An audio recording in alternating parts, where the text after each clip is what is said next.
जी, क्या आप मुझे सुन पा रहे हैं, देख पा रहे हैं? अगर कोई कमेंट आए और मुझे लगे कि शायद मुझे देखा जा रहा है, तो मैं फिर यहाँ से शुरू करूँ।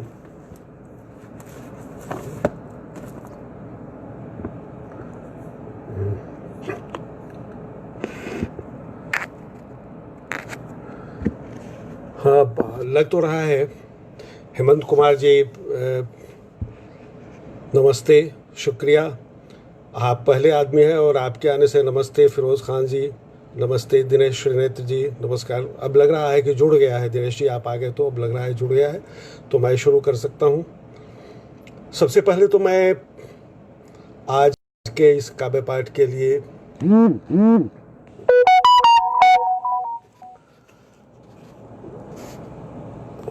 जो मेरा रंग की पूरी टीम और विशेष रूप से शालिनी जी के प्रति आभार व्यक्त करता हूँ कि इन्होंने मुझे ये अवसर दिया है कि इसके माध्यम से मैं अपनी कुछ कविताएं आपके सामने रख सकूं। चूँकि ये संस्था बहुत ही महत्वपूर्ण काम करती है और वो भी महिलाओं के बीच में, महिलाओं के लिए ही, बल्कि आज भी वो किसी महिला के अधिकार के लिए संघर्ष में ज़्यादा लगी हुई थी, जिसके कारण बातचीत में और संवाद स्थापित होने में भी विलम्ब हुआ। तो मैंने सोचा है कि मैं मुख्य रूप से ऐसी कविताएं पढ़ूं जो स्त्री जीवन से संबंधित मेरी कविताएं हैं। वो प्रेम कविताएं नहीं, अलग अलग स्त्री, माँ के बारे में, बेटियों के बारे में और स्त्रियों के अन्य संघर्षों के बारे में। तो वहीं से मैं शुरुआत करता हूँ। तो सबसे पहले दो छोटी छोटी कविताएं, ये 1990 और 87 की दो छोटी छोटी कविताएं। थोड़ी इसकी संवेदना इस अर्थ में पुरानी हो गई होगी कि कविता का शीर्षक है चूल्हे के पास, और अब चूल्हा प्रायः ख़त्म हो चुका है अब नए समय में। लेकिन आप उस समय को याद कीजिए और उस समय की जो स्थिति थी उसे देखते हुए इसी कविता से शुरू करना चाहता हूँ। चूल्हे के पास। गीली लकड़ियों को फूंक मारती आंसू और पसीने से लथपथ चूल्हे के पास बैठी है औरत। गीली लकड़ियों को फूंक मारती आंसू और पसीने से लथपथ चूल्हे के पास बैठी है औरत। हजारों हजार वर्षों से धुएं में डूबी हुई चूल्हे के पास बैठी है औरत। जब पहली बार जली थी आग धरती पर, तभी से राख की परतों में दबाकर आग जिंदा रखे हुई है औरत। और दूसरी कविता, वो भी एक पुराने अनुभव की 1990 की कविता है। मैंने देखा, मैं गांव में रहता था, तो स्त्रियों को देखता था कि कहीं से कोई खबर आती थी, कोई बुरी खबर, और कोई स्त्री रो रही है तो दूसरी स्त्रियां बिना जाने समझे भी रोना शुरू कर देती थी। उस संवेदना पर लिखी ये छोटी सी कविता है, स्त्रियों का रोना। सुनती है किसी एक का रोना और रोने लगती हैं स्त्रियां। वह जो पास आ पाती है और वह भी जो दूर ही से सुन रही होती है रोना। वह जो पास आ पाती है और वह भी जो दूर ही से सुन रही होती है रोना। रोने लगती है स्त्रियां कि अपनी ही व्यथा क्या कम होती है रोने के लिए। रोने लगती है स्त्रियां कि रोने के सिवा और कुछ कर क्यों नहीं पाती। कारण जानने की कोशिश केवल तभी करती है स्त्रियां जब चुप कराना होता है किसी रोती हुई स्त्री को। कारण जानने की कोशिश केवल तभी करती है स्त्रियां जब चुप कराना होता है किसी रोती हुई स्त्री को। धन्यवाद। और लग रहा है कि मेरा फोकस ठीक से नहीं हो रहा है, लेकिन हमारे फ़ोन में तो ठीक से दिख रहा है। अब सामने तो मैं हूँ, दाहिनी ओर है, बाईं ओर किधर ज़्यादा जाना है वो अगर आप बताएंगे तो फिर मैं उसके हिसाब से अपना पोजीशन बदल लूँगा। अगली कविता का बहरहाल कविता सुनाता हूँ। आवाज़ तो जा ही रही होगी, आवाज़ आ रही है, यही काफ़ी है चेहरा नच भी जाए तो क्या होगा। माँ के गीत। बचपन में मैं जब 8.5 साल का था तो माँ का निधन हो गया, लेकिन उसके पहले बचपन में माँ ढेर सारे गीत सुनाया करती थी। ये उन्हीं गीतों के बारे में यह कविता है, माँ के गीत। और क्या था माँ के पास, और क्या था माँ के पास, बस एक सांवला चेहरा, उम्मीदों को दुलार से पालने वाली बड़ी बड़ी आँखें और ढेर सारे गीत। बस एक सांवला चेहरा, उम्मीदों को दुलार से पालने वाली बड़ी बड़ी आँखें और ढेर सारे गीत। व्यथा की चट्टान से फूट पड़ता था हंसी का झरना, जब मेरा नन्हा सिर होता था उसकी गोद में। व्यथा की चट्टान से फूट पड़ता था हंसी का झरना, जब मेरा नन्हा सिर होता था उसकी गोद में। महल नहीं था माँ के पास, महल नहीं था माँ के पास, पर गीत थे कोठे अटारियों के। गीत थे कोठे अटारियों के, गीत थे सोने की थाली के, 56 व्यंजनों के, रेशमी परिधानों के। गीत थे सोने की थाली के, 56 व्यंजनों के, रेशमी परिधानों के। गीतों में रूठ कर चला जाता था मैं नदी के पार, गीतों में रूठ कर चला जाता था मैं नदी के पार। फिर चांदी की नाव लेकर मनाने आते थे पिता, फिर चांदी की नाव लेकर मनाने आते थे पिता। सोने का मुकुट होता था मेरे सिर पर, चंदन की पाटी पर लिखता था मैं मोती से अक्षर। कभी नहीं होते थे मेरे नंगे पाँव गीतों में, कभी नहीं होते थे मेरे नंगे पाँव गीतों में। गीतों में होती थी मेरी एक पृथ्वी पूरी की पूरी, गीतों में होती थी मेरी एक पृथ्वी पूरी की पूरी।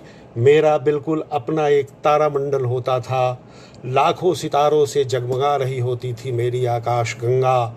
मेरा एक सागर होता था, मेरा एक सागर होता था, जिसकी असंख्य लहरें सुर में सुर मिलाकर गा रही होती थीं गीतों में, गा रही होती थीं गीतों में।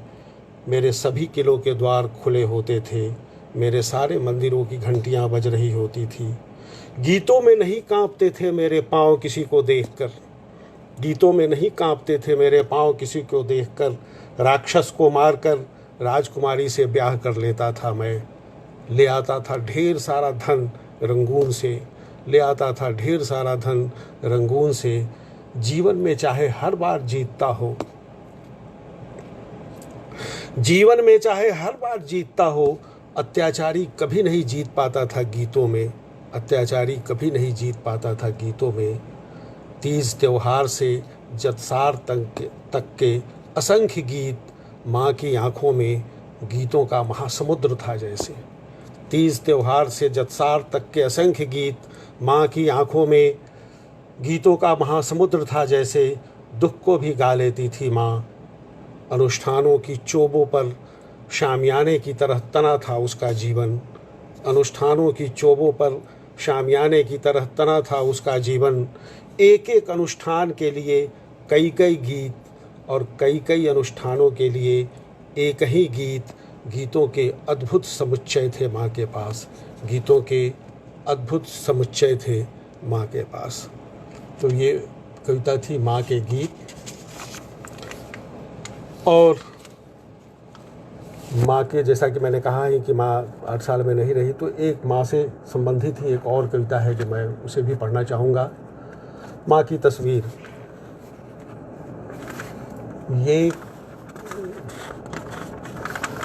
ये भी 1988 की कविता है। शुरुआत मैंने पुरानी कविताओं से की है, तो उसकी भाषा भी उसी समय की है। माँ की एक तस्वीर थी, मैंने बचपन में कहीं देखी थी। माँ की एक तस्वीर थी, मैंने बचपन में कहीं देखी थी।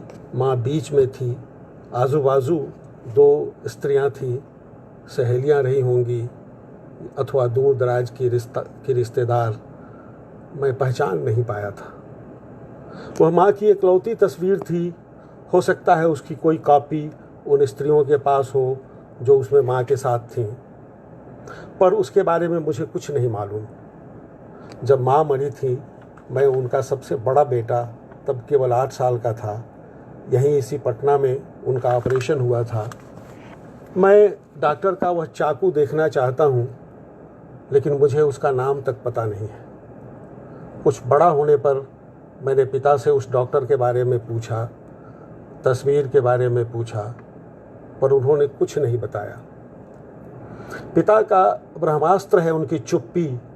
वे प्रायः किसी सवाल का जवाब नहीं देते।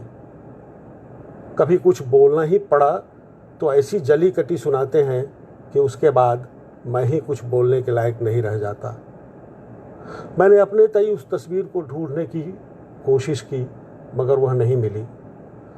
पिता ने जब माँ को ही नहीं संभाला तो भला तस्वीर को क्या संभालते। जब माँ को ही नहीं संभाला तो भला तस्वीर को क्या संभालते।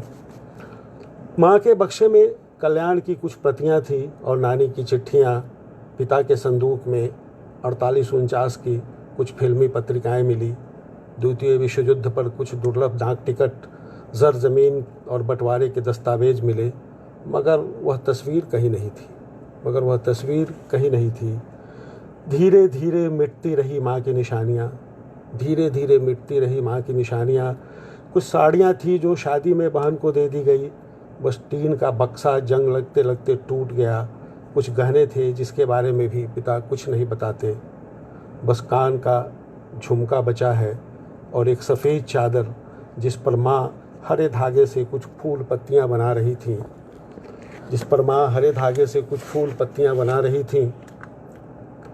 बस सफ़ेद चादर जिस पर माँ हरे धागे से कुछ फूल पत्तियाँ बना रही थी, यह अधूरी ही रह गई। मैंने स्मृतियों के साथ इन्हें भी सहेज रखा है। कहीं और नहीं, पर मेरे ज़हन में अब भी धुंधली सी तस्वीर है माँ की। पलके मूंदने पर आहिस्ता आहिस्ता मेरी आँखों में उतरती है उसकी छाया। पलके मूंदने पर आहिस्ता आहिस्ता मेरी आँखों में उतरती है उसकी छाया। धन्यवाद। और अब कुछ इधर की कविताएं और स्त्री जीवन को थोड़ा और व्यापक ढंग से देखने की कोशिश में लिखी गई कविताएं। लेकिन उन कविताओं से आने के पहले मैं बेटी के बारे में, मेरी कविता है बड़ी होती बेटी, उसे पढ़ना चाहूँगा मैं। अभी पिछले फागुन में उसकी आँखों में कोई रंग न था। पिछले सावन में उसके गीतों में करुणा न थी। अचानक बड़ी हो गई है बेटी, सेमल के पेड़ की तरह हाहा कर बड़ी हो गई है देखते देखते। जब वह जन्मी थी तब कितना पानी होता था कुआं तालाब में। जब वह जन्मी थी तब कितना पानी होता था कुआं तालाब में। नदी तो हरदम लबालब भरी रहती थी। भादों में कैसी झड़ी लगती थी। वैसी ही एक रात में पैदा हुई थी वह। ऐसी झपसी थी कि एक पल के लिए भी लड़ी नहीं टूट रही थी। अब बड़ी हुई है बेटी, तब तक सूख चुके हैं सारे तालाब। गहरे तल में चला गया है कुएं का पानी और नदी हो गई है बेगानी। कास और सरकंडों के जंगल में कहीं कहीं बहती दिखती हैं पतली पतली धाराएं। कास और सरकंडों के जंगल में कहीं कहीं बहती दिखती हैं पतली पतली धाराएं। पलके झुकाकर सपनों को छोटा करो मेरी बेटी। पलके झुकाकर सपनों को छोटा करो मेरी बेटी। नींद को छोटा करो, देर से सो पर देर तक न सो। होठों से बाहर न आए हंसी, आंखों तक पहुंच न पाए कोई खुशी। कलेजे में दबा रहे दुख, भूख और विचारों को मारना सीखो। अपने को अपने ही भीतर गाड़ना सीखो। कोमल कोमल शब्दों में दी जाती रहीं क्रूर हिदायतें, फिर भी बड़ी हो गई बेटी, बड़े हो गए उसके सपने। बड़ी हो गई बेटी, बड़े हो गए उसके सपने। और कविता का दूसरा खंड है। बड़ी हो रही है बेटी, बड़ा हो रहा है उसका एकांत। वह चाहती है अब भी चिड़ियों से बतियाना, फूलों से उलझना, पेड़ों से पीठ टिकाकर सुस्ताना। पर सब कुछ बदल चुका है मानो। कम होने लगी है चिड़ियों के कलरव की मिठास, चुभने लगे हैं फूलों के तेज़ रंग, डराने लगी है दरख्तों की काली छायाएं, डराने लगी है दरख्तों की काली छायाएं। बड़ी हो रही है बेटी, बड़े हो रहे हैं भेड़िए, बड़े हो रहे हैं सियार। बड़ी हो रही है बेटी, बड़े हो रहे हैं भेड़िए, बड़े हो रहे हैं सियार। माँ की करुणा के भीतर फूट रही है बेचैनी, पिता की चट्टानी छाती में दिखने लगे हैं दरकने के निशान कि बड़ी हो रही है बेटी, बड़ी हो रही है बेटी। धन्यवाद। और इस कविता पर मैं पूरा तो देख नहीं पा रहा हूँ क्योंकि टिप्पणियाँ देखूँगा तो पाठ कैसे कर पाऊँगा, लेकिन कुछ अच्छी अच्छी टिप्पणियाँ आ रही हैं और अच्छा लग रहा है कि हमारे बहुत सारे मित्र जुड़े हुए हैं। मैं शायद बाद में देखकर सबके प्रति आभार प्रकट करूंगा अलग से, लेकिन अभी एक मुश्त रूप से आप सबके प्रति बहुत बहुत आभार।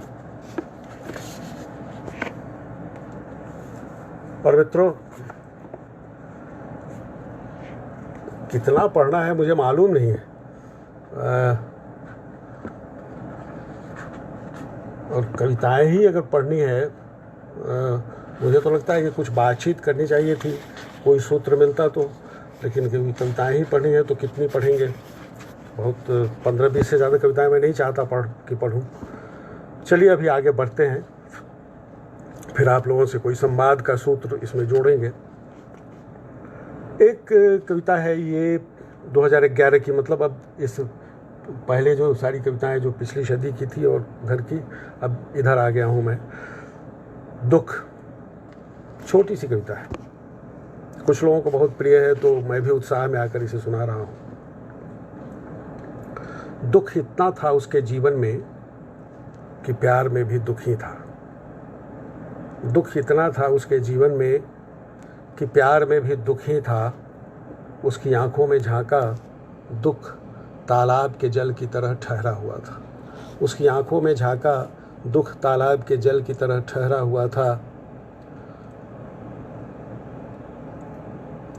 उसे बाहों में कसा, पीठ पर दुख दागने के निशान की तरह दिखा। उसे चूमना चाहा, दुख होठों पर पपड़ियों की तरह जमा था।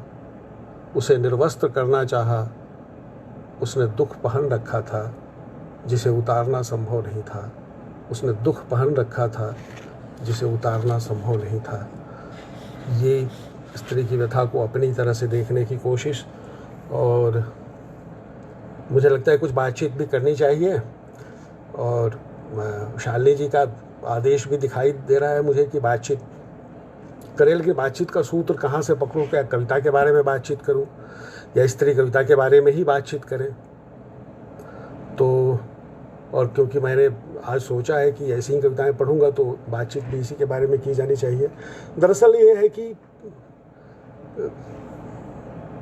ये जो कविताएं हम लोग लिखते रहे हैं, और हिंदी में पहले भी और आधुनिक काल में निराला से अब तक प्रायः सभी महत्वपूर्ण कवियों ने स्त्रियों के बारे में भी लिखा है। उसका अपना महत्व होगा, लेकिन महत्वपूर्ण है स्त्री का लिखना, खुद का लिखना। क्योंकि स्त्री जब रचती है तो उससे उस समुदाय, उस समाज की आंतरिक गतिशीलता का पता चलता है। इसलिए स्त्रियों का लिखना, दलितों का लिखना लिखने मात्र का महत्व है। और ये ज़रूरी नहीं है कि वो अपने बारे में, वो किसी भी चीज़ के बारे में लिखे तो उसके लिखने का महत्व है। सृजनात्मकता के आने का मतलब ही है कि जड़ता जो समाज के भीतर है, उस तबके में वो जड़ता टूट रही है। और इस दृष्टि से जब हम देखते हैं तो 1990 के बाद स्त्री कविता का एक अलग तरह से विकास हुआ है। उसके पहले उसकी उपस्थिति लगभग हर महत्वपूर्ण काल में एक टोकन उपस्थिति की तरह दिखाई देती है स्त्री। भक्तिकाल में जैसे मीरा दिखाई देती हैं, रीतिकाल में भी कोई होगा। रीतिकाल का मेरा बहुत अध्ययन ही नहीं है, इसलिए मैं या शायद मेरी जानकारी में कोई नहीं है। फिर नवजागरण का जो आंदोलन पहले शुरू हुआ भारत, उसमें सुभद्रा कुमारी चौहान आई 20वीं शताब्दी में, और छायावाद में महादेवी वर्मा तो खैर सबसे महत्वपूर्ण है ही। नई कविता में भी इस तरह से हर पीढ़ी में एक दो उपस्थिति दिखाई देती है, उससे बहुत बात बनती नहीं है। लेकिन 90 के बाद तीन चीज़ें हुई हैं। एक तो बड़ी संख्या में स्त्रियों ने लिखना शुरू किया, और मैं तो ये मानता हूँ कि वो पहले भी लिखती थी, माध्यम ऐसा बदला अभिव्यक्ति का, खास करके कंप्यूटर वगैरह के आने के बाद से, कि बड़ी संख्या में उनकी चीज़ें सामने आना शुरू हुई। शायद वो लिखती पहले से भी रही होंगी। बहुत सारी स्त्रियां, मैंने बचपन में कुछ लोगों को जाना है, कुछ स्त्रियों के बारे में जो कुछ लिखती थी, कुछ कविताएं, कुछ कहानियां, कुछ डायरी है तमाम, और वो सब मरने के पहले कई बार तो खुद ही नष्ट कर देती थी, और अगर उन्होंने नष्ट नहीं किया तो मृत्यु के बाद शव पर वो चीज़ें डाल दी जाती थी और जला दी जाती थी। तो इस तरह से स्त्रियों की सृजनात्मकता का इस क्रूर समाज ने इस तरह से उसकी हत्या की। लेकिन अब अभी बदले हुए समय में शायद ऐसा संभव नहीं है। स्त्रियां लिख रही हैं, बड़ी संख्या में सामने आ रही हैं, संख्या उतनी ही है। 90 के बाद जो 3 पीढ़ियां आई है, 90 में, फिर 2000 के आसपास और 2010 के आसपास, तो अगर हम हर पीढ़ी में 15-20, 10-15 अच्छे कवियों की सूची बनाएं, तो ये ऐसा पहली बार हिंदी में हो रहा है कि उसमें स्त्री, दलित, आदिवासी भी एक खासी संख्या में शामिल होंगे। अलग से उनकी सूची बनाने की ज़रूरत नहीं है, शायद वो भी किसी संदर्भ में, वो अलग बात है। लेकिन मुख्य सूची जो बनाएंगे श्रेष्ठता के आधार पर, तो उसमें भी उनकी जगह होगी, दलित कविता की भी, स्त्री कविता की भी। मैं नाम इसलिए नहीं ले रहा हूँ कि उतनी तैयारी नहीं है, तो कुछ नाम ले लूँगा, कुछ अच्छे नाम छूट जाएंगे और वो अन्याय होगा। तो इसलिए मैं ये कहना, तो ये 3 पीढ़ियाँ आई हैं, और इन तीनों पीढ़ियों को बहुत नज़दीक से हमने देखा है। इसमें स्त्री कविता को भी, दलित आदिवासी कविता को भी।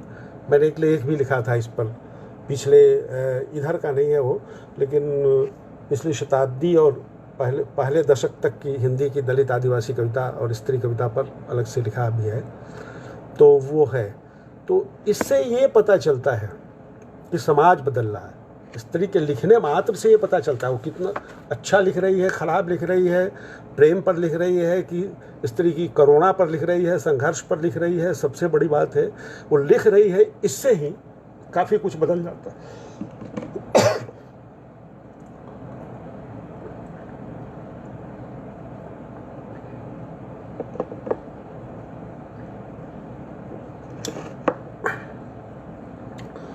और जो चीज़ सबसे महत्वपूर्ण हुई है पिछले 10-20 वर्षों में, जो मुझे लगा है कि स्त्री नैतिकता का निर्माण हुआ। क्या है कि सामंती नैतिकता जो बनाई गई थी, वो पूरी तरह से पुरुषों की सुविधा के आधार पर बनाई गई सामंती नैतिकता है। पूज्यवाद ने अपनी कोई नैतिकता बनाई नहीं, वो सामंती नैतिकता ही पूज्यवादी समाज में प्रचलित रहा है। माता पिता का आदर करो, स्त्रियां घर में रहे, बेटियों का काम है कि वो माँ के खाना बनाने में सहयोग करे। तो इस तरह से पूरी सामंती नैतिकता जो रची गई थी, वो पूरी तरह से पुरुष सत्ता के पक्ष में है। अब पहली बार स्त्रियां सिर्फ लिख ही नहीं रही है, उस नैतिकता को चुनौती दे रही है और नई स्त्री नैतिकता रच रही है, जो हमने देखा है कई चीज़ों में दिखाई देती है। जैसे झूठ और सच की परिभाषा पर देखिए, ये कविता अनामिका की है, जिसमें वो कहती हैं कि एक डिप्लोमेट स्त्री है जो विदेश गई है, और 3 फ़ोन करती है अपने पति को, अपने बेटे को और माँ को। तीनों को कहती है कि मैं तुम्हें सबसे ज़्यादा प्यार करती हूँ। अब ये पुरुष सामंती नैतिकता के हिसाब से गलत है, क्योंकि सबसे ज़्यादा तो एक ही हो सकता है। तो यमराज के यहाँ उसकी पेशी होती है और यमराज कहते हैं कि वो स्त्री है तो उसने सच ही कहा होगा। और यहाँ एक नई स्त्री नैतिकता बन रही है।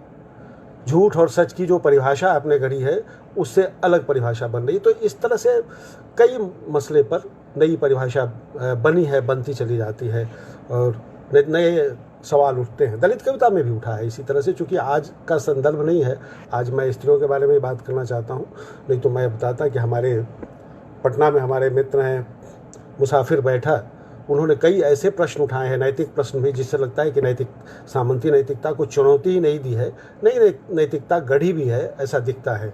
अब अलग से कभी दलित कविता पर बात करेंगे तो करेंगे, लेकिन ये है।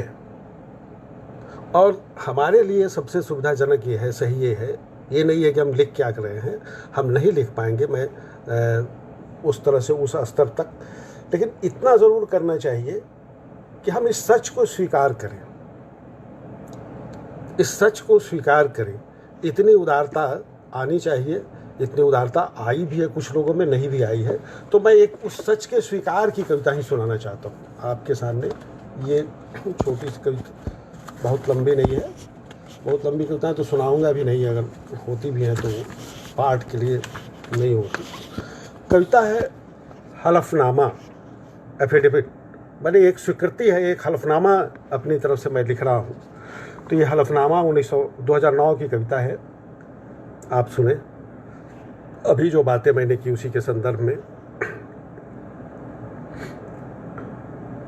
मुझसे ज़्यादा पढ़ी थी तुमने समय की किताब, मुझसे ज़्यादा पढ़ी थी तुमने समय की किताब, फिर भी तुम्हारे कोमल मन को खरोंचे लगा लगा कर मैं बनता रहा ज्ञानी, फिर भी तुम्हारे कोमल मन को खरोंचे लगा लगा कर मैं बनता रहा ज्ञानी। तुम्हारे पास थी सुजाता की खीर। अब ये प्रसंग एक ही वाक्य में है, लेकिन आप सब जानते होंगे कि बुद्ध का जो मध्यम निकाय है उसकी प्रेरणा उन्हें सुजाता से ही मिली थी, जिसने उन्हें खीर खिलाकर ये कहा था कि वीणा के तार को इतना मत कसो कि तार टूट जाए, और इतना ढीला भी मत छोड़ो कि सुर ही नहीं निकले। तो वहीं से वो सारे सूत्र आए।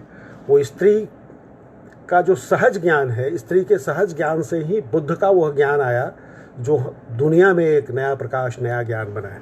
वो है, तुम्हारे पास थी सुजाता की खीर, मेरे भीतर एक कसैला हठीला अहंकार था, उसके टूटते ही बुद्धू था मैं तुम्हारे सामने, उसके टूटते ही बुद्धू था मैं तुम्हारे सामने। तुम्हारी संवेदना, ममता और भावना की छाँव और फैलाव को तो पहले ही स्वीकार कर लिया था।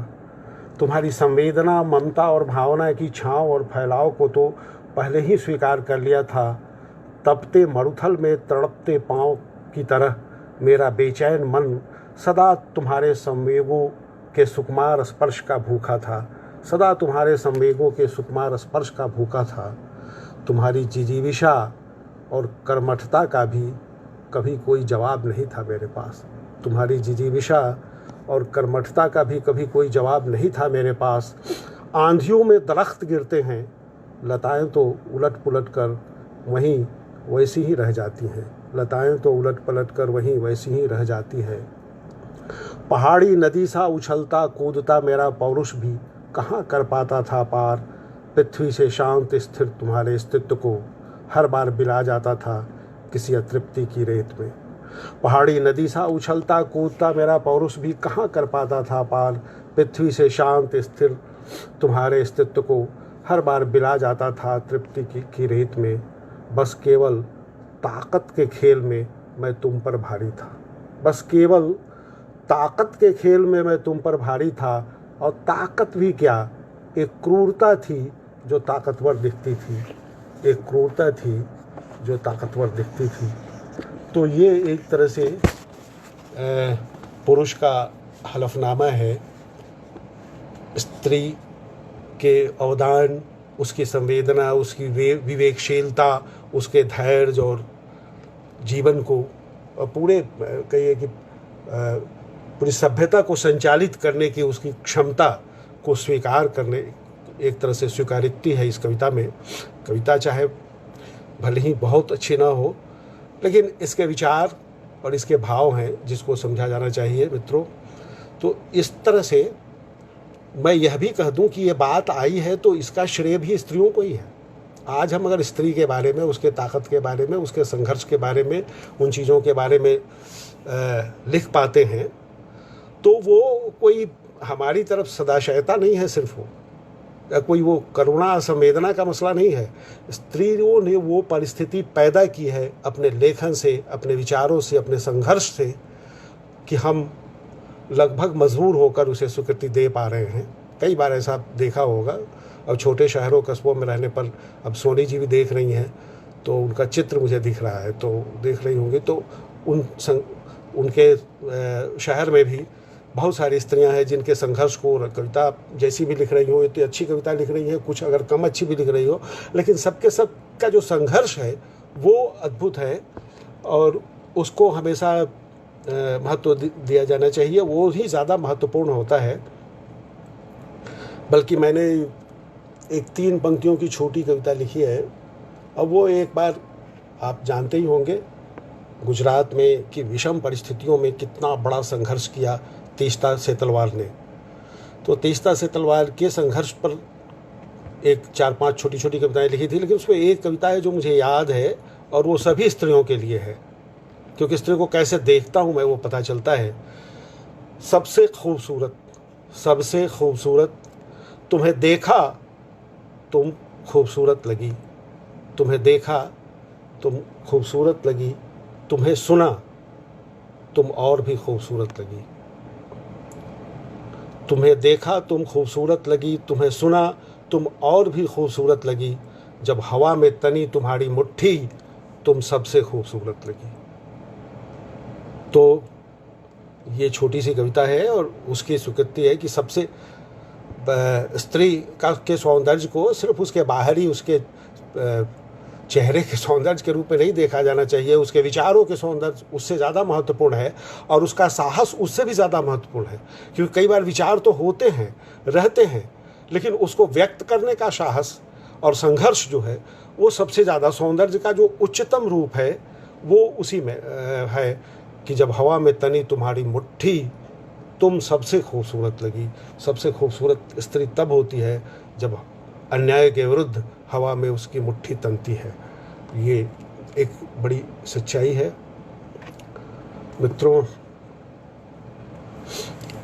और अब आखिर में भी मेरा जो सबसे नया संग्रह है, इसमें से कविताएं, इसमें से 1-2 कविताएं मैं पढ़ना चाहता हूँ।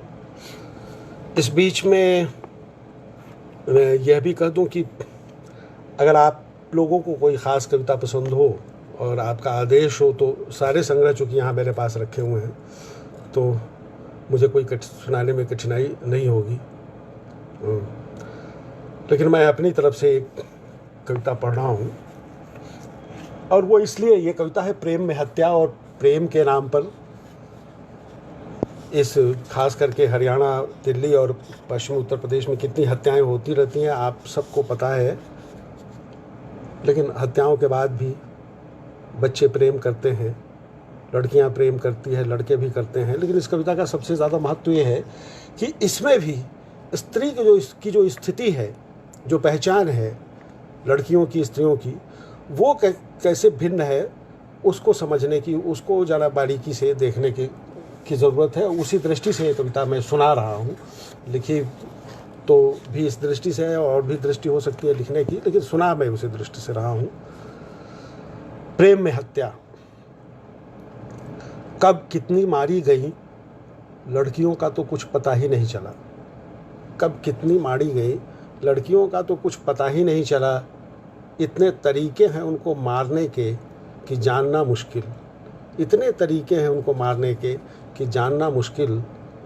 जिनके जीने की पहचान न हो उनके मारे जाने की क्या पहचान। जिनके जीने की पहचान न हो उनके मारे जाने की क्या पहचान। प्रेम में मारे जाने की क्रूरताएं तब सामने आई जब लड़के मारे गए।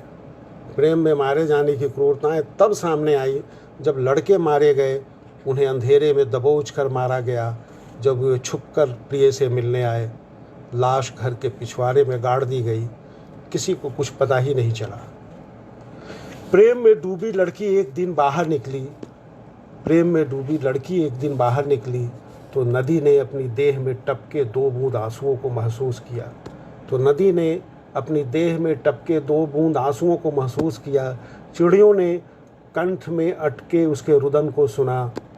फसलों ने उसकी छाती में हहराती वेदना को अनुभूता। दरख्तों ने उसे अपने ही भीतर कटकर गिरते देखा। दरख्तों ने उसे अपने ही भीतर कटकर गिरते देखा। तब भी किसी मनुष्य को कहाँ कुछ मालूम हुआ। तब भी किसी मनुष्य को कहाँ कुछ मालूम हुआ। केवल माँ को पता चला जो प्रकृति जैसी ही थी। केवल माँ को पता चला जो प्रकृति जैसी ही थी। फिर किसी एक दिन जब लड़का प्यार की तरह लहलहाते गेहूं को निहार रहा था। फिर किसी एक दिन जब लड़का प्यार की तरह लहलहाते गेहूं को निहार रहा था, तब बीच खेत में घेर कर उसे मार दिया गया। लाश नहर में फेंक दी गई, दूर किनारे लगी। लाश नहर में फेंक दी गई जो दूर किनारे लगी। उस दिन कुछ स्त्रियां खुलकर रोईं, उस दिन कुछ स्त्रियां खुलकर रोईं। घृणा के सौदागरों को लगा कि इस तरह तो नहीं रुक सकता है प्यार। घृणा के सौदागरों को लगा कि इस तरह तो नहीं रुक सकता है प्यार। तब स्वाभिमान की पंचायत बुलाई और सरेआम दोनों को फांसी पर लटका दिया, और सरेआम दोनों को फांसी पर लटका दिया। इस तरह पहली बार प्रेम में लड़की के भी मारे जाने को स्वीकारा गया। इस तरह पहली बार प्रेम में लड़की के भी मारे जाने को स्वीकारा गया। पंचायत बर्खास्त कर घरों में लौटे छाती फुलाए हत्यारे पत्नियों को बताया कि कैसे बचाया गया जाति धर्म का गौरव। उस दिन भी बस केवल स्त्रियां ही रोई, उस दिन भी बस केवल कुछ स्त्रियां ही रोई। और आज जब राजधानी की सड़क पर, ये कविता 1970 में एक दिल्ली की घटना पर लिखी गई थी। आज जब राजधानी की सड़क पर मारा जा रहा था सैकड़ों तमाशबीनों के सामने अंकित, तो समय के बख्श पर तेजाब सी फैल रही नफरत और जुनून के अलावा लोगों को डराने लायक ताकत भी नहीं थी हत्यारों के पास। लोगों को डराने लायक ताकत भी नहीं थी हत्यारों के पास। सारे तमाशबीन अगर चीख भी पड़ते तो डर कर भाग जाता हत्यारा। लेकिन वह मारा गया, लेकिन वह मारा गया, उसने प्यार किया था। वह मारा गया, उसने प्यार किया था। सब चुप थे, सब हत्यारे थे। सब चुप थे, सब हत्यारे थे। तो मित्रों, ये कुछ कविताएं जो प्रेम कविताओं से अलग स्त्री के जीवन के विविध पक्षों को दिखाने वाली कविताएं थी, जो मैं चाहता था कि आप सबके सामने सुनाऊं और आपसे इस बहाने संवाद स्थापित करूं।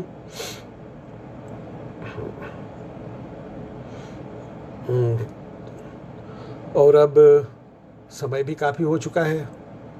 अब मुझे मालूम नहीं है, मैंने घड़ी देखी भी नहीं है। हाँ, शायद 10 मिनट का समय और है, तो 10 मिनट तो बातचीत ही की जाए, या फिर आप लोग अगर कुछ कहें, आप लोगों में से कोई कविता की फरमाइश आए तो मैं उसको पढ़ सकता हूँ, या फिर हम बातचीत कर सकते हैं, ये भी विकल्प है। मेरे पास ये कविताएं तो प्रेम कविताएं थी नहीं, ये तो स्त्री जीवन का अलग। लेकिन मेरे पास एक ऐसी भी कविता है जो आधी लिखी है हमने, स्त्री पुरुष, और उसमें मैंने स्त्री पुरुष के जटिल रिश्ते को समझने और उसके सब्लिमेशन और उसके यथार्थ का जो द्वंद्व है उसको लिखने की कोशिश की है। और उसमें लगा कि मैं सिर्फ पुरुष पक्ष ही लिख सकता हूँ, स्त्री पक्ष नहीं लिख सकता, इसलिए पुरुष पक्ष ही लिखा है। इच्छा तो वह भी है कि वो कविता भी पढ़ दूँ। शायद सोनी जी कह रही हैं डपोर संख, मैंने तो सोचा था मैं पढ़ तो दे सकता हूँ, है तो मैंने कहा कि पहले सारी किताबें सामने है, कोई दिक्कत नहीं है। लेकिन मैं स्त्री पर केंद्रित आज रखना चाहता था अगर जो कविताएं हैं तो, बल्कि ये कविता, लेकिन उसमें एक डर मुझे ये ज़रूर लग रहा है कि इस कविता में एक कविता ऐसी है कि पाठ में शायद पूरा अर्थ न खुले, या अर्थ न खुले तब भी इसका जादू चढ़ जाए, कुछ ऐसा होगा। मैं चाहता हूँ कि उसको पढ़ दूँ, इतनी बातचीत, मतलब इतना वातावरण उसके पक्ष में बनाकर, और वो चुनौती तो बनी ही रहेगी क्योंकि उसका स्त्री पक्ष मैं नहीं लिख पाया, शायद कभी लिख पाऊँ या नहीं भी लिख पाऊँगा, लेकिन वो है। और ये सामान्यतः आखिरी कविता होगी, और इसके बाद अगर आप चाहेंगे तो मैं दूसरी तरह की कविताएं भी, जैसे उन्होंने कहा डपोर संख, वो बहुत सामान्य कविता है। तो कविता की दृष्टि से हाँ वो विषय तो है महत्वपूर्ण, लेकिन कविता की दृष्टि से वो बहुत सामान्य है। लेकिन देखूंगा इसके बाद कितना समय बचता है। बहरहाल मैं ये कविता पढ़ रहा हूँ, स्त्री पुरुष, और इसका पुरुष पक्ष, इस संग्रह में भी स्त्री पक्ष ऐसे लिखा हुआ है, खाली छोड़ा हुआ है, पता नहीं दिखेगा कि यहाँ पर स्त्री पक्ष को डॉट डॉट डॉट करके छोड़ दिया है, क्योंकि पहले तो सोचा था दोनों पक्ष लिखूंगा, मुझे लगा कि मुझे कोई अधिकार ही नहीं है शायद लिखने का, या न्याय ही होगा तो छोड़ दिया जाए। देखता हूँ कि ये सुनने कितनी खुलती है कविता। जब एहसास हुआ कि सब कुछ पा लिया है तभी सब कुछ खोता हुआ लगा। जब एहसास हुआ कि सब कुछ पा लिया है तभी सब कुछ खोता हुआ लगा। तुम दुनिया की सबसे सुंदर स्त्री थी जब बाहों में और कर रही थी प्यार। तभी तुमने कहा तुम दुनिया की सबसे सुंदर स्त्री थी जब बाहों में और कर रही थी प्यार, तभी तुमने कहा स्त्री जैसा कुछ भी नहीं बचा है मेरे भीतर। तुम में भी जो मर्द जैसा कुछ बचा हो तो उसे छोड़ दो और करो प्यार। तुम में भी जो मर्द जैसा कुछ बचा हो तो उसे छोड़ दो और करो प्यार। उसी क्षण एक दूसरे को बाहों में जकड़ते हुए हमने सबसे पहले जिसे छोड़ा वह था भय। हमने सबसे पहले जिसे छोड़ा वह था भय। न तो असफलता हमें डरा रही थी, न ही सफलता। अब न तो असफलता हमें डरा रही थी, न ही सफलता। सारा संकट तो स्त्री पुरुष होने तक ही था, जो अब हम नहीं थे, जो थे। एक अदद नकार से बदल गई थी स्वीकार की दुनिया।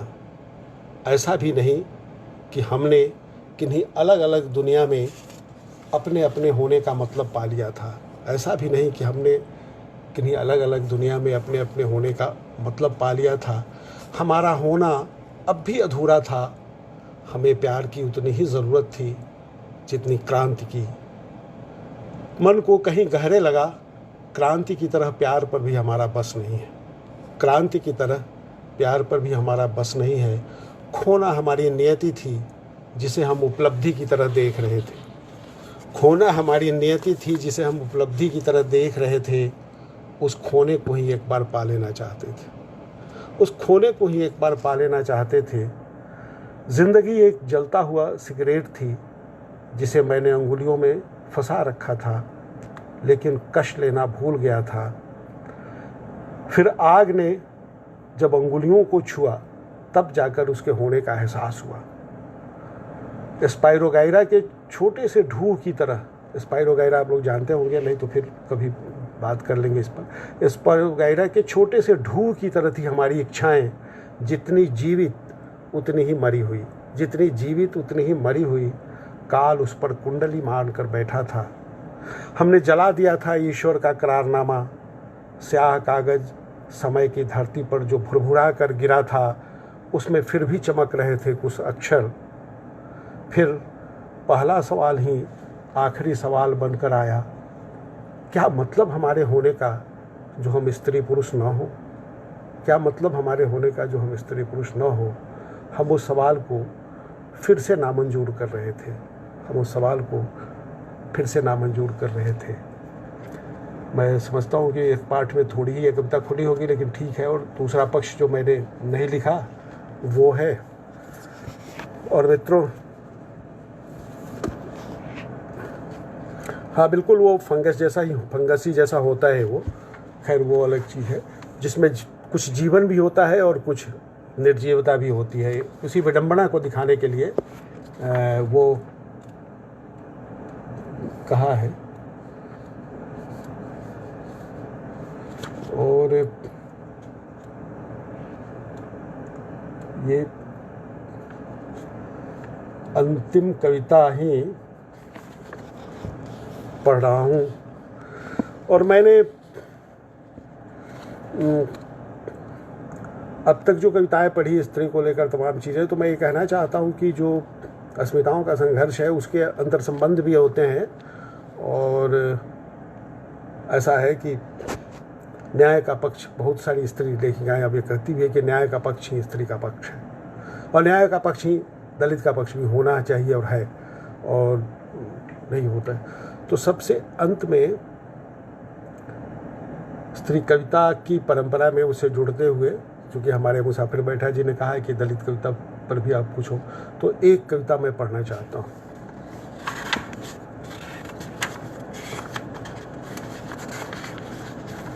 मैं इधर आदिवासी जीवन और उनके संघर्षों को ज़्यादा देख रहा हूँ, स्त्री के बाद उस पर लिख रहा हूँ। दलित लेखन के बारे में मेरा ये मानना है कि वो अब उस मुकाम पर पहुंच चुका है कि जहां उसमें हम जैसे लोगों के का समर्थन जो है वो टांग फंसाने जैसा ही होगा। तो वो अपनी राह खुद बना रहे हैं और आगे बढ़ेंगे, ये उम्मीद भी है, शुभकामना भी है। लेकिन हमें ये लगा कि पुरखों का एक कर्ज तो था हमारे ऊपर। मैं बचपन में से उसको झेल रहा था और 1977 में एक कविता लिखी थी मैंने अपने हलवाहे पर हलवाहे भाई शीर्षक से। तब उस समय के जो क्रांतिकारी विचार थे उसके हिसाब से वो कविता थी। उसी हलवाहे के बारे में एक कविता हमने लिखी है जिसे मैं सुनाना चाहता हूँ। इसका शीर्षक है माफ़ीनामा। जिसे हलफनामा जो स्त्री के बारे में था उसी कड़ी में है माफ़ीनामा जो दलितों के बारे में है। और माफ़ीनामा दोनों के लिए है, स्त्रियों के लिए भी दलितों के लिए भी, हमारी ओर से कम से कम।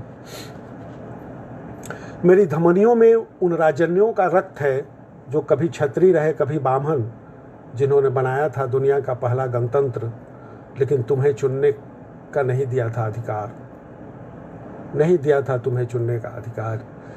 ये मैं बता दूं कि मैं वैशाली का रहने वाला हूँ, जहाँ दुनिया का पहला गणतंत्र बना था। तो इस नाते ये अपने ही बारे में है। और अब जो इसमें पात्र है, जो हलवाहा है, वो भी मेरे ऐसा है जो मेरे घर में ही था, उसके बारे में और अपने बारे में है। मेरी धमनियों में उन राजन्यों का रक्त है जो कभी छत्री रहे कभी बामन, और जिन्होंने बनाया था दुनिया का पहला गणतंत्र, लेकिन तुम्हें नहीं दिया था चुनने का अधिकार। उसके सातों कुल उन्हीं के थे, उसके सातों कुल उनके ही थे, सातों नदियों पर उनका ही अधिकार था, उन्हीं के कब्जे में थी सातों लोगों की कथाएं। इतिहास में कहीं दर्ज नहीं है तुम कहाँ थे और कैसे थे। 20वीं सदी में तुमने जिसे बहुत बहुत याद किया, उस गौतम बुद्ध ने भी तुम्हें कितना अपनाया था, कुछ ठीक ठीक पता नहीं, कुछ ठीक ठीक पता नहीं। तुम्हारे पुरखे क्या करते थे, कैसे जीते थे, तन को छुए बिना मन को कैसे छूते थे। क्या घृणा करने वालों से वे भी घृणा करते थे, क्या घृणा करने वालों से वे भी घृणा करते थे। क्या वे अपने घरों में भी बहुत कम बोलते थे, क्या वे अपने घरों में भी बहुत कम बोलते थे। मैं एक भरोसा महरा को जानता हूँ। ये नाम बिल्कुल सही लिया है, हमारे यहाँ यही टाइटल होता है। और भरोसा नाम था उनका जो हमारे यहाँ हल चलाते थे। मैं एक भरोसा महरा को जानता हूँ जो हमारे खेतों में हल चलाते थे, जग परोजन में शहनाई बजाते थे, बातें कम करते थे, कम खाकर कम पहनकर जिंदा रहते थे, कम खाकर कम पहनकर जिंदा रहते थे। दूर से उस ईश्वर को प्रणाम करते थे जिसके मंदिर में जाने की इजाज़त नहीं थी उन्हें। धर्म की उन कथाओं को सिर झुकाकर सुनते थे जिनमें उनके पुरखों को नीच पात की बताया जाता था, जिनमें उनके ही पुरखों को नीच पात की बताया जाता था। उन्हें लांछनों से ज़्यादा पेट की चिंता थी। एक दिन चले गए दुनिया से चुपचाप, घी में तली पूरियां और आलू गोभी की रसदार तरकारी खाने की अपनी पुरानी इच्छा को अनाथ छोड़कर, अपनी पुरानी इच्छा को अनाथ छोड़कर। उनके बेटे तो पहले ही जा चुके थे झड़िया अंडाल। ठीक है कि उनकी झोपड़ियाँ नहीं जलाई गईं, उन्हें कभी लाठियों से पीटा नहीं गया, गांव से खदेरा नहीं गया, लेकिन जुल्म उन्होंने भी कम नहीं सहे। ऐसे जुल्म जिसे परिभाषित करना भी उनके बस में नहीं था, प्रतिकार को की तो बात ही दूर रहे। मैं शर्मिंदा हूँ अपने पितरों के किए, मैं शर्मिंदा हूँ अपने पितरों के किए पर उन्होंने मुझे सिखाया भरोसा को छूने से अपवित्र हो जाएगी बाभन-देह, भरोसा को छूने से अपवित्र हो जाएगी बाभन-देह। मैं दूर रहकर ही सुनता रहा शहनाई। हे पितर, मुझे आभारी होना चाहिए था, तुमने जीवन दिया, पहचान दी, अपने हिस्से की भूमि दी, जहाँ तक हो सका अपने दुख को छुपाए रखा, लेकिन मैं तो लज्जा से ग्रस्त हूँ। मुझे आभारी होना चाहिए था, लेकिन मैं तो लज्जा से ग्रस्त हूँ कि तुम पुष्ट दर पुष्ट बने रहे पवित्रता के सौदागर और इतराते रहे अत्याचारों को धर्म संगत बनाने की अपनी क्रूर चतुराई पर। तुम्हें पता ही नहीं था आदमी को आदमी न समझकर तुम खुद कितने आदमी रह गए थे। तुम्हें पता ही नहीं था आदमी को आदमी न समझकर तुम खुद कितने आदमी रह गए थे। हमारे कंधे पर वैताल की तरह चढ़ा है तुम्हारे दुराचारों का इतिहास, हमारे कंधे पर वेताल की तरह चढ़ा है तुम्हारे दुराचारों का इतिहास। अब तुम ही बताओ कहाँ ले जाऊं, किस आग में जलाऊं, किस नदी में बहाऊं। हमारे कंधे पर वेताल की तरह चढ़ा है तुम्हारे दुराचारों का इतिहास। तो ये कविता है और बहुत बहुत धन्यवाद आप सबको जो आपने मुझे सुना। अब कविताएं नहीं सुनाऊंगा और मुझे लगा कि सारी स्त्री केंद्रित कविताओं के बाद यह जो माफ़ीनामा है इसका पाठ भी कर देना चाहिए था और ये आवश्यक था। तो मित्रों, मैं एक बार फिर शालिनी जी को, उनकी पूरी टीम को, नया रंग चैनल और उसके साथ जुड़ी हुई सारी कार्रवाइयों और सारे लोगों को बहुत बहुत उनके प्रति आभार प्रकट करता हूँ और धन्यवाद भी देता हूँ कि उन्होंने मुझे अवसर दिया, और एक ऐसा अवसर दिया जिससे मुझे एक ख़ास तरह की काव्य पाठ कई महीने किए हैं, लॉकडाउन में किए हैं। इसको तो थोड़ा ये असहज भी लगता है, लेकिन ऐसे भी काव्य पाठ, एकल काव्य पाठ देश के शहरों में जाकर करता रहा हूँ। लेकिन कभी इस तरह के चुनाव का अवसर नहीं मिला था कि स्त्री और उसके संघर्ष और उसकी करुणा को केंद्र में रखकर लिखी गई तमाम कविताओं को एक साथ चुनकर उसे सुनाएं।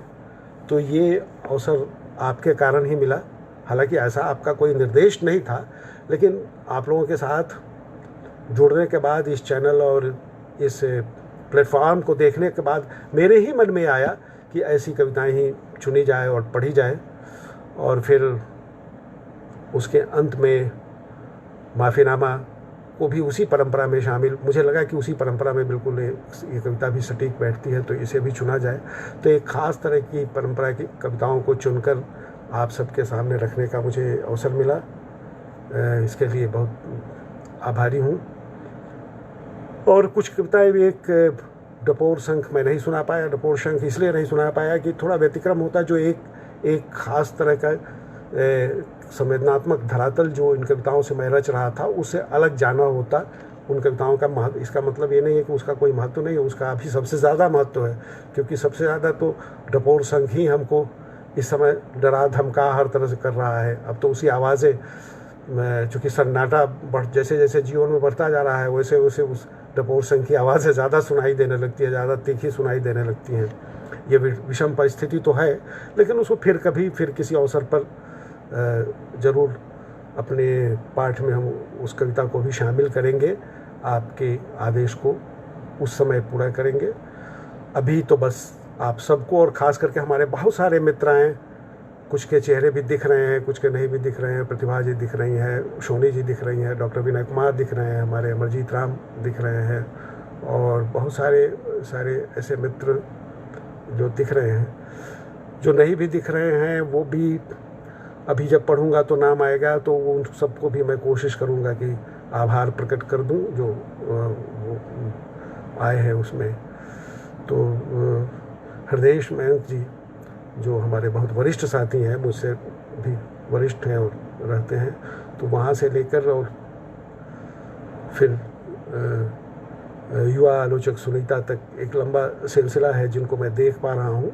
और आप सबके प्रति बहुत बहुत आभार, बहुत धन्यवाद। इस कार्यक्रम में आपने मुझे इतना समय दिया और सुना, और इससे ज़्यादा समय लेकर अगर सुनाया जाए तो अत्याचार ही होता है, क्योंकि ये एक साथ बैठकर इतनी देर सुनना भी बहुत ज़्यादा हो जाता है, और इससे और ज़्यादा बढ़ाए सही नहीं लगता। बहुत बहुत धन्यवाद, आभार।